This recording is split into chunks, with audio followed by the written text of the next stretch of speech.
Apa yang terjadi? Tanya Leon dengan ekspresi wajah panik.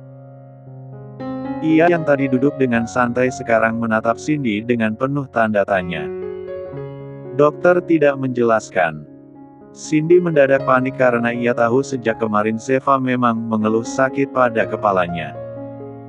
Jujur ia sendiri pun takut terjadi sesuatu kepada sahabatnya. Aduh, apa yang harus kita lakukan sekarang? Mana jalanan macet parah. Sudah tenang, jangan panik dulu, sahut Kim yang saat ini sedang duduk di kursi setir. Ia menoleh ke belakang menatap Leon. Tuan, di persimpangan yang berjarak sekitar 1 kilometer dari sini ada pangkalan taksi. Apa Tuan mau berjalan sampai ke sana? Aku, jalan kaki. Tanya Leon karena sejak kecil hingga sekarang umurnya mencapai 30 tahun ia tidak pernah berjalan kaki sejauh 1 kilometer. Untuk berolahraga pun biasanya dia hanya berolahraga gym di rumahnya. Kim kembali mengantuk, takut. Kalau Anda tidak bersedia ya mau bagaimana lagi? Sejenak Leon nampak berpikir. Hingga akhirnya ia melepaskan dasi dan juga jasnya. Aku tidak bisa berkata tidak jika semuanya sudah menyangkut tentang istriku. Kalian bawa pulang tas kerja dan berkas saya ke rumah. Baik, Tuan. Kompak Kim dan Cindy menjawab seraya memandangi kepergian Leon yang keluar dari mobil. Hufet, aku jadi penasaran apa yang terjadi ya. Cindy menyandarkan kepalanya seraya memandangi kepergian Leon dari kejauhan. Begitu juga dengan Kim yang nampak bersandar karena entah mengapa tiba-tiba ia merasa begitu lelah karena sempat panik mendapatkan telepon dari Karina tadi. Aku juga. Hanya ada 2 kemungkinan kenapa Tuan Leon diminta untuk segera ke rumah sakit. Sontak Cindy menoleh dengan ekspresi penuh tanda tanya. Apa itu? Yang pertama, kondisi Nona Flora memburuk, jadi Tuan Leon harus segera ke sana. Atau mungkin ini tentang Nona Sheva yang akhir-akhir ini sering sakit kepala dan mual. Apa kamu tidak berpikir bahwa bisa saja Nona? Mulut Cindy terperangah. Hamil. Maksud kamu mungkin saja Sheva sedang hamil. Tepat. Ini hanya feelingku saja sih, tapi semoga saja semuanya benar. Aku tidak sabar menyaksikan momen ngidam Nona. Semoga saja Tuan Lon tidak kewalahan, ucap Kim seraya membayangkan masa depan Sheva dan Leon. Cindy kembali menyadarkan tubuhnya sambil menghela napas panjang. Jangan terlalu senang dulu, kita belum tahu pasti sebenarnya apa yang terjadi. Hufet, aku masih deg-degan, kenapa sih harus macet di saat seperti ini? Kim mengerakkan tangannya menggenggam tangan Cindy sebagai erat. Semesta pun tahu kalau kita memerlukan waktu berdua. Sudah lama aku ingin duduk berdua seperti ini bersamamu. Berdua di tengah kemacetan, apa romantisnya? Cindy yang tak bisa menyembunyikan rona di wajahnya segera menoleh keluar jendela. Keringat mulai bercucuran dari dahi Leon sesaat setelah ia sampai di persimpangan. Sebelum melanjutkan langkahnya untuk mengatur napas yang tersengal-sengal. Hufet, baru kali ini aku berlari sejauh ini. Semoga saja Sheva baik-baik saja. Setelah merasa lebih baik, Leon melanjutkan langkahnya menghampiri satu-satunya taksi yang berada di sana. Namun sayang ia selangkah lebih lambat dari seorang ibu-ibu bertumbuh gemuk yang sudah lebih dulu menghampiri taksi itu. Ah sial, aku tidak punya waktu untuk mencari taksi lagi. Tak menunda waktu, Leon segera menghampiri ibu-ibu itu. Tunggu, Bu. Maaf, apa saya boleh minta tolong, biarkan saya naik taksi ini karena saat ini juga, saya harus pergi ke rumah sakit menemui istri saya. Ibu-ibu bertubuh gemuk itu memasang wajah cemberut sambil berkaca pinggang. Heh, dasar laki-laki. Di mana-mana laki-laki itu pasti mengutamakan perempuan seperti saya, lagi pula saya yang lebih dahulu sampai di sini. Enak saja, saya juga lagi buru-buru. Tunggu sebentar, jangan naik dulu. Leon kembali menghalangi ibu tersebut saat hendak membuka pintu mobil. Anda tidak tahu saya. Perkenalkan, saya Leonard Horowitz. Saya akan memberikan apapun asal Anda bersedia merelakan taksi ini untuk saya. Leonard Horowitz. Wanita tersebut seketika langsung tertawa. Hahaha, ngaku-ngaku lagi. Mana ada pemimpin perusahaan besar naik taksi. Saya tidak akan tertipu. Awas, saya mau masuk. Leon yang kehabisan kata-kata pun langsung mengeluarkan isi dompetnya. Terlihat uang cash dengan jumlah 1 jutaan yang tersisa di dompetnya langsung disodorkan ke ibu itu. Kalau segini cukup. Saya mau tambah tapi ATM cukup jauh dari sini, say. Leon belum selesai bicara, tiba-tiba saja ibu tersebut langsung merebut uang itu dari tangannya. Wah, terima kasih, ya sudah, naik saja. Saya bisa naik bus. Dah, bye-bye ganteng, ucap ibu-ibu gemuk itu sambil mencolek pipi Leon. Ia segera bergegas pergi meninggalkan tempat itu menuju halte. Sementara Leon masih diam mematung di sana. Ternyata uang masih menjadi jurus paling jitu untuk membuat orang bersikap baik. Tanpa buang waktu lagi ia segera masuk ke dalam taksi. Pak, tolong antar saya ke rumah sakit X. Baik, Tuan. Zeva mengerjap perlahan seraya memandangi langit-langit ruangan yang terasa begitu asing dalam pandangannya. Kepala yang terasa berat membuat matanya memicing. Akhirnya Kak Zeva sadar juga. Masih pusing ya?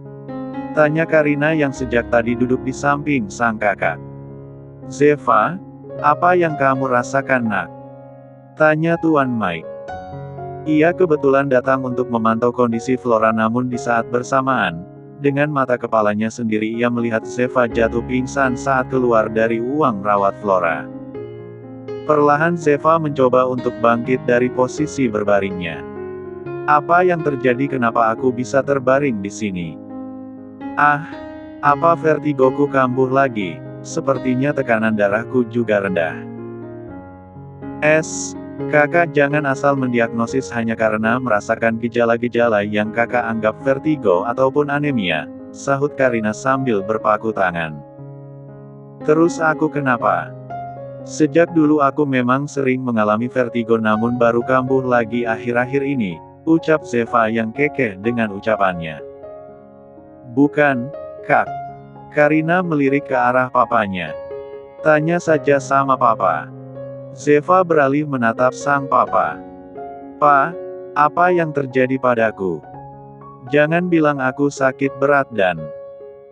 Tuan Mike meletakkan jari telunjuknya tepat di depan bibir Zeva. Jangan overthinking. Zeva, dengar papa baik-baik ya, sebentar lagi kamu akan menjadi mommy yang sesungguhnya. You pregnant. Kedua kelopak mata Zeva terbuka sempurna. I'm pregnant. Air matanya mulai bercucuran dari sudut mata. Ia masih tidak percaya dengan apa yang baru saja ia dengar. Aku benar-benar hamil. Iya, Kak. Kakak hamil dan masih sangat dini. Untuk pemeriksaan lanjutan kita tunggu dokter kandungan sebentar lagi datang, ucap Karina sambil merangkul sang kakak. Selamat ya, sebentar lagi Leon Junior akan hadir. Zeva menatap adik angkatnya itu dengan mulut membisu. Ia tidak tahu harus mengatakan apa. Sungguh ia pernah berpikir mungkin dirinya tidak bisa hamil lagi karena dulu sempat mengalami trauma pada rahim karena keguguran. Tuan Mike yang dulu berpikir untuk memasrahkan hidupnya kini terus berdoa dalam hati agar ia diberikan umur panjang. Ia ingin melihat cucunya lahir ke dunia. Zeva. Leon yang tiba-tiba saja datang langsung masuk dan mendekati sang istri. Kamu kenapa pucat begini? Tadi kamu jatuh. Atau ada yang sakit? Zeva, kamu kelelahan ya? Kak Lon tenang dulu, sahut Karina. Leon menoleh menatap adik iparnya dengan napas naik turun. Oke, sekarang katakan apa yang terjadi? Jangan bilang Zeva sakit apapun karena itu berarti hidupku akan berakhir. Aku tidak mau terjadi apapun padanya. Meski dia cerewet, meski kadang dia menyebalkan, tapi aku tidak bisa hidup tanpanya. Leon kembali menatap Zeva dan langsung memeluknya dengan erat. Aku sangat mengkhawatirkan kamu sepanjang jalan tadi. Karina terperangah saat mendengar ocehan Leon yang tak ada habisnya. Sepertinya papa salah sangka terhadapnya. Dia tidak seseram ketika berada di perusahaan, bisik Tuan Mike kepada Karina. Yah, aku juga baru melihat Kak Leon yang seperti ini, ucap Karina berbisik. Karina menepuk pundak Leon, hingga akhirnya pria itu kembali menoleh menatapnya. Tuan Leonard Horowitz yang terhormat, istri Anda tidak kenapa-napa. Dia hanya sedikit pusing, lemas dan mual dan itu karena dia sedang mengandung. Leon mengerja perlahan dengan tubuh mematung. Mi mengandung. Setelah beberapa saat ia kembali menatap Zeva. Kamu hamil. Di dalam perut kamu, sekarang ada calon anak kita. Zeva mengangguk dengan mata berkaca-kaca. Sementara Leon tiba-tiba merasa tak bisa mengendalikan dirinya. Ia duduk bersimpuh di depan berangkar rumah sakit, tangis bahagia pun pecah seketika. Saat mendengar kehamilan Flora beberapa tahun yang lalu Leon tidak merasa sesenang ini karena saat itu Flora membenci kehamilannya. Tetapi sekarang situasinya jauh sangat berbeda, baik dirinya ataupun Zeva mereka sama-sama mengharapkan kehadiran seorang anak yang akan tumbuh dengan dipenuhi cinta dari kedua orang tuanya. Kehamilan Zeva menjadi anugerah tersendiri bagi kedua belah pihak keluarga. Hari ini genap 1 minggu setelah kabar kehamilan Zeva, entah pengaruh hormon atau sugesti semata, ia jadi lebih sering mual di pagi hari dan juga mulai menginginkan sesuatu di luar kebiasaannya. Pagi ini Zeva terbangun saat merasa perutnya begitu mual. Ia melangkah cepat menuju kamar mandi dan langsung memuntahkan isi perutnya di wastafel. Leon yang menyadari hal tersebut langsung melangkah menuju kamar mandi. Dari belakang ia memijat tekuk leher sang istri. Apa mau ke rumah sakit? Sepertinya beberapa hari belakangan ini, kamu sering mual. Setelah selesai memuntahkan isi perutnya Zeva menoleh ke belakang, menatap sang suami dengan raut wajah lemas. Tidak apa-apa. Ini sudah biasa terjadi pada ibu hamil, dulu aku juga pernah mengalaminya. Leon mengusap pelan pucuk kepala sang istri. Syukurlah kalau begitu. Berhubung sekarang aku sedang libur, apa kamu mau jalan-jalan ke suatu tempat? Aku hanya ingin ke rumah papa. Kemarin Lily juga bilang dia ingin berkunjung ke sana, jawab Zeva sambil memijat tekuk lehernya. Kalau bisa kita menginap saja, semenjak pulang dari California kita belum pernah menuruti permintaan papa untuk menginap di sana bukan? Benar juga. Apalagi sekarang Karina lebih banyak berada di rumah sakit tentu saja papa kamu akan merasa sendirian, kita berangkat sore ini. Kalau begitu sekarang kita tidur lagi saja, aku ingin bermalas-malasan pagi ini sambil dipeluk kamu. Zeva masih saja bisa tekekeh meski wajahnya begitu pucat. Ia mencubit kedua sisi pipi suaminya dengan gemas. Pak Mil, kenapa manja sekali sih? Hehe, aku juga tidak tahu kenapa. Apa jangan-jangan ini juga salah satu dampak kehamilan kamu ya? Leon ikut tergagah bersama sang istri. Bisa jadi. Oh ya, sayang hari ini aku mau makan buah mangga punya tetangga, nanti tolong mintain ya. Aku mau istirahat. Zeva melangkah keluar dari kamar mandi tersebut mendahului Lion. Sementara Leon masih berdiri di sana dengan mulut terperangah.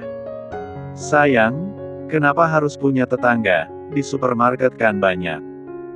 Langkah Zeva terhenti ia kembali memandangi sang suami dari jarak beberapa meter. Kalau kata orang, buah tetangga itu lebih manis. Ia tersenyum sambil mengedipkan sebelah matanya. Leon medes et hapelan sambil menggelengkan kepalanya. Setelah ini, aku rasa dia akan minta rumput tetangga. Karina yang baru saja keluar dari mobil sontak berjalan dengan cepat keluar dari basement apartemen tempat Bara tinggal. Hari ini dia bisa sedikit santai karena sedang mengambil cuti untuk beristirahat. Namun rencananya untuk tidur seharian sepertinya tidak berjalan mulus karena tiba-tiba saja Bara mengabarinya bahwa hari ini juga Bara akan menemui Tuan Mike untuk membicarakan keseriusannya kepada Karina. Dengan cepat Karina menaiki lift menuju lantai 20 gedung apartemen mewah tersebut. Langkah demi langkah yang tapaki hingga akhirnya sampai di salah satu unit. Tanpa pikir panjang ia segera menekan bel pintu berulang kali. Klek.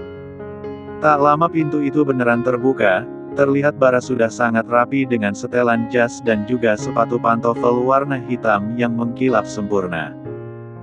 Kok tiba-tiba, kamu yakin mau ketemu Papa hari ini? Tanya Karina dengan nafas tersengal-sengal. Sementara Bara malah terkekeh kecil. Baru sampai langsung main semprot. Masuklah dulu, kita bicara di dalam saja. Tanpa mengatakan apapun lagi Karina segera masuk ke dalam unit apartemen itu seraya mengatur nafas agar kembali normal. Sesampainya di dalam ia langsung pergi menuju dapur mengambil segelas air putih dan meneguknya hingga habis. Terlihat Bara menyusul di belakangnya. Kamu kenapa panik sekali saat aku bilang ingin bertemu papa kamu? Jangan bilang kamu belum siap untuk menikah denganku. Bukan begitu, hanya saja ini terlalu tiba-tiba. Seharusnya kamu bilang kalau ingin bertemu papa jadi aku bisa memberikan trik agar permintaan kamu bisa di-ACC oleh papa, jelas Karina masih terlihat panik.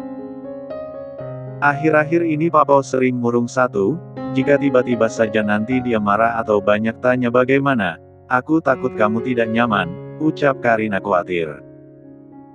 Bara mengerti kekhawatiran Karina. Semenjak memutuskan untuk menjalani komitmen bersama Bara tidak pernah menunjukkan kesiapannya menghadap Tuan Mike. Dan hari ini secara tiba-tiba ia memberitahu Karina bahwa dirinya akan datang bicara empat mata dengan Tuan Mike. Sudah tidak apa-apa jangan terlalu khawatir begitu. Jika papa kamu banyak tanya itu karena beliau sangat menyayangi dan mengkhawatirkan kamu. Aku akan berusaha meyakinkan beliau. Seperti yang kamu bilang masa lalu buruk yang pernah aku jalani tidak akan mengurangi kualitas diriku sekarang. Karina menarik nafas panjang lalu mendekat memeluk Bara dengan erat. Terima kasih karena sejauh ini kamu selalu menunjukkan rasa cinta dan keseriusanmu kepadaku. Aku akan mendukung setiap langkah dan perjuangan yang kamu lakukan. Bara tersenyum dengan mata berkaca-kaca. Ia mengusap lembut punggung pujaan hatinya itu. Semua ini aku lakukan karena aku sangat mencintaimu. Dalam waktu yang sangat singkat kamu sudah merubah seluruh duniaku yang dulu begitu gelap kini terang benderang. Tak ada lagi kata yang bisa diucapkan oleh Karina, ia hanya mempererat pelukannya seraya berharap dalam hati agar pertemuan sang papa dan juga Bara hari ini berjalan dengan lancar dan sesuai dengan ekspektasi yang selalu ia harapkan. Tuan, Dokter Bara sudah datang. Tuan Mike yang sejak tadi fokus memancing di danau buatan tepat di belakang rumahnya seketika menoleh menatap sang ajudan. Suruh dia ke sini dan siapkan kursi untuk dia duduk. Baik Tuan. Pengawal itu segera bergegas pergi. Pria parubaya itu menatap nanar ke arah air danau. Setelah Zeva dan sekarang Karina. Kenapa anak-anakku begitu cepat dewasa? Seharusnya aku menemukan mereka lebih awal agar aku bisa melakukan tugasku sebagai seorang ayah dengan baik. Setelah beberapa saat tenggelam dalam pikirannya sendiri Tuan Mike kembali melirik ke samping saat mendengar langkah kaki mendekat. Selamat pagi, Tuan, ucap Bara dengan hormat. Seharusnya kamu berpakaian santai saja karena sekarang saya akan mengajak kamu memancing di sini, ucap Tuan Mike saat melihat penampilan Bara yang begitu formal. Bara yang merasa salah kostum pun, mulai gelagapan. Maaf saya tidak tahu jika Anda akan memancing hari ini. Kamu datang di saat yang tidak tepat tapi karena sudah terlanjur ya mau tidak mau kamu harus menemani saya, duduklah. Baru segera duduk dan mengambil alat pancing yang sudah tersedia di sampingnya. Terlihat pengawal yang tadi mengantar Bara ke sana segera berbalik pergi. Hingga kini tinggallah kedua pria itu di tepi danau. Kamu datang kemari, untuk melamar Karina. Heh. Bara yang merasa panik tiba-tiba menjatuhkan alat pancingnya ke tanah. Benar kata Karina, baru melihat tatapan Tuan Mike saja nyali Bara tak sebesar pagi tadi. Dengan cepat Bara segera meraih alat pancing itu dan kembali menatap Tuan Mike. Benar, saya ingin membicarakan keseriusan saya kepada Karina. Karena kami sudah sama-sama dewasa saya Pi. Diam. Jangan bicara terus nanti ikannya tidak mau makan. Kita bicarakan itu nanti. Jika kamu berhasil mendapatkan ikan lebih banyak daripada saya, tidak perlu menunggu waktu lama, saya akan menikahkan kamu dengan Karina minggu depan, lugas Tuan Mike. Apa minggu depan? Kedua mata Bara membulat sempurna.